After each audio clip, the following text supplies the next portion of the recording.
अहम खबर आपको दें कि तहरीक इंसाफ के रहनुमा डॉक्टर यास्मीन राशिद को लाहौर में गिरफ्तार कर लिया गया है। पुलिस ने सुबह उनके रिहाइशगाह पर छापा मारकर गिरफ्तार किया है। तहरीक इंसाफ के रहनुमा डॉक्टर यास्मीन राशिद को लाहौर में गिरफ्तार कर लिया गया। इस पर मजीद तफसीलात जानते हैं डॉन न्यूज़ के नुमाइंदे वसीम रियाज से। वसीम रियाज, बताइएगा यास्मीन राशिद को किस मुकदमे के तहत गिरफ्तार किया गया है?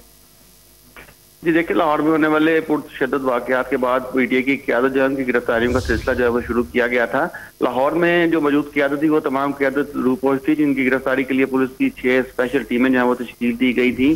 तमाम यास्मीन राशिद की गिरफ्तारी के लिए पुलिस ने पहले भी काफ़ी इक़दाम किए, लेकिन क्योंकि उनकी लोकेशन नहीं पुलिस को मिल रही थी, उनका मोबाइल फ़ोन बंद था, तो उनकी गिरफ्तारी जो है वो अमल में नहीं आ सकी। तो आज पुलिस ने जो है वो उनकी रिहाइशगाह में उनकी मौजूदगी की इत्तला पर जो है वो फौरी कार्रवाई की और उनको सुबह 6 बजे उनकी रिहाइशगाह से जो है वो गिरफ्तार किया।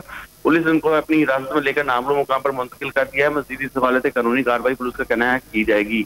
इसके अलावा हमाद सदर मियां असलम इकबाल, जुबैर नियाजी जो है इनकी गिरफ्तारी के लिए भी इक़दाम किए जा रहे हैं। पुलिस कह रही है कि पुलिस का इस हवाले से कहना है कि तमाम क़यादत जो रूपोश है उनकी गिरफ्तारी के लिए स्पेशल टीमें दी गई, जिसमें CIA के अफसरान भी शामिल हैं और इसके अलावा जो पीटी के सरगर्म कारकुनान हैं उनकी लिस्टें भी तैयार कर ली गई हैं, जिनकी भी गिरफ्तारियां जल्द शुरू की जाएंगी। तहरीक इंसाफ के रहनुमा डॉक्टर यास्मीन राशिद को लाहौर में गिरफ्तार कर लिया गया है। गिरफ्तारी के बाद नामालूम मकाम पर मुंतकिल कर दिया गया है। पुलिस ने सुबह उनकी रिहाइशगाह पर छापा मारकर उनको गिरफ्तार किया।